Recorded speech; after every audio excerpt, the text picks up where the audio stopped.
Pak, soal MBG Pak, sama Pak Deden balikin triliun Pak ke Presiden.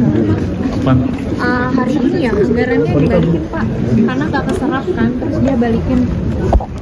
Enggak, yang saya tahu dia balikin 100 triliun dari anggaran yang dia sempat minta, tapi itu belum dianggarkan betul. Jadi sebetulnya uangnya belum ada. Kalau yang 70 itu berarti belum ada informasi dari itu ya, dari anggaran yang dia minta dulu yang belum kita alokasikan, jadi uangnya nggak ada betulan. Justru yang kita lihat yang tadi yang disebut tadi, yang 71T yang akhir itu bukan yang dibalikin ya, dianggarkan ya. Berapa yang diserap sampai akhir tahun itu kita lihat kan programnya bagus, harusnya kita dorong supaya lebih bagus penyerapannya.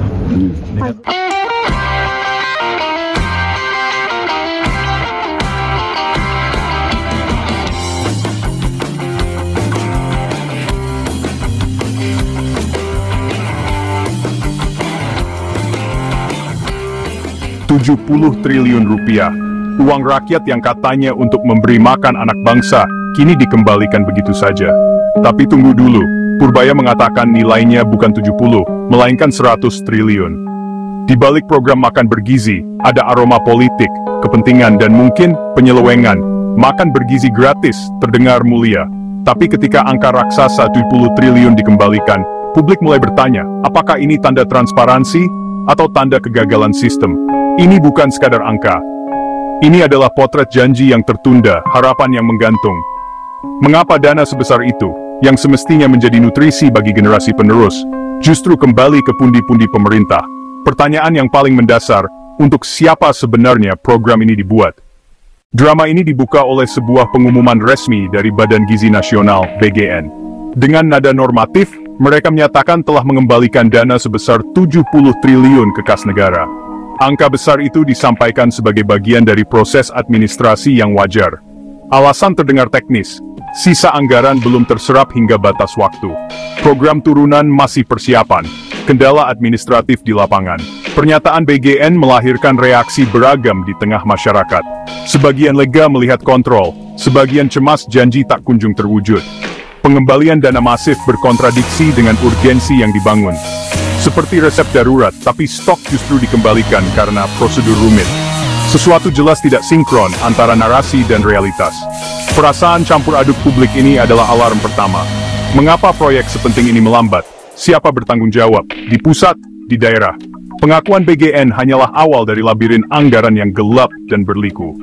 Di tengah angka triliunan, ada nasib jutaan anak dipertaruhkan. Pertarungan narasi dua lembaga pun dimulai. Babak berikutnya, klarifikasi mengejutkan. Panggung diambil alih oleh Menteri Keuangan Purbaya Yudi Sadewa. Purbaya tidak hanya mengonfirmasi, tetapi juga mengoreksi. Total dana yang belum terserap berpotensi kembali, Rp 100 triliun. Publik semakin terperangah. Selisih Rp 30 triliun bukan kesalahan ketik. Jumlah itu cukup membiayai banyak program sosial lain. BGN menghitung dana yang fisik berada di rekening atau pengembalian final. Kemenko menghitung keseluruhan termasuk pengajuan tambahan dalam sistem. Ada R29 triliun berstatus menggantung. Ini memunculkan pertanyaan tentang sistem pencatatan dan pelaporan. Apakah BGN dan Kemenkeu bekerja dalam silo? Ketidaksinkronan bukan sekadar teknis, melainkan gejala tata kelola yang rapuh. Fokus publik bergeser. Bukan lagi mengapa dikembalikan, tapi mengapa angkanya berbeda. Angka 100T jadi simbol potensi kekacauan pemerintahan. Memberi kesan tarik-menarik dan ketidakpercayaan. Misteri selisih O30 triliun harus dipecahkan. Apakah tidak ada satu sistem data terintegrasi sebagai acuan bersama? Di tengah pusaran angka, ada anak-anak yang menunggu makan bergizi. Kisah ini memasuki babak politik anggaran yang lebih dalam. Program MBG sempat dijadikan ikon politik menjelang pemilu. Ia melibatkan rantai pasok panjang dari hulu ke hilir, distribusi ke ribuan titik di seluruh Nusantara. Setiap mata rantai adalah potensi proyek bernilai besar, ladang pemburuan rente. Munculnya nama-nama besar dalam pemberitaan memanaskan suhu politik. Potensi penyimpangan, penggelembungan anggaran, hingga penunjukan langsung. Purbaya menegakkan prinsip, anggaran berbasis realisasi. Uang hanya cair bila ada bukti kesiapan, proposal solid, target terukur. Dengan menahan 30 triliun yang belum layak, ia berkata, pesta sudah berakhir. Uang rakyat bukan untuk bancakan. Tekanan balik datang, parlemen, media, bahkan dari dalam kabinet. Namun publik melihat secercah harapan akan pemerintahan yang akuntabel.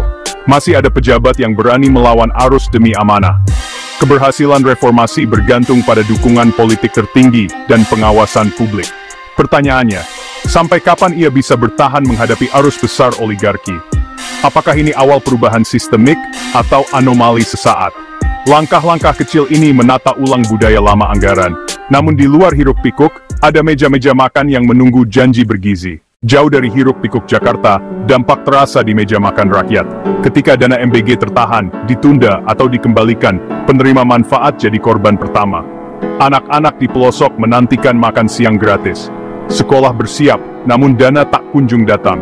Sebagian berutang ke warung dan pemasok, berharap dibayar saat dana cair.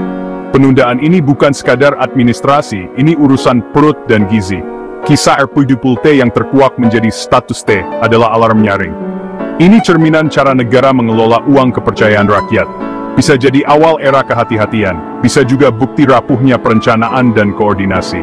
Komunikasi buruk antar lembaga melahirkan selisih 30 triliun. Gejala sistem rentan inefisiensi, pemborosan, dan korupsi. Rakyat butuh kepastian pajak digunakan sebaik-baiknya. Program seperti MBG harus transparan dan tepat sasaran, bukan sumber polemik baru. Ini momen krusial bagi publik, media, dan masyarakat sipil untuk mengawal dan menuntut jawaban. Sebab pada akhirnya, ini tentang uang kita, uang rakyat. Dan kita berhak tahu, mana uang itu.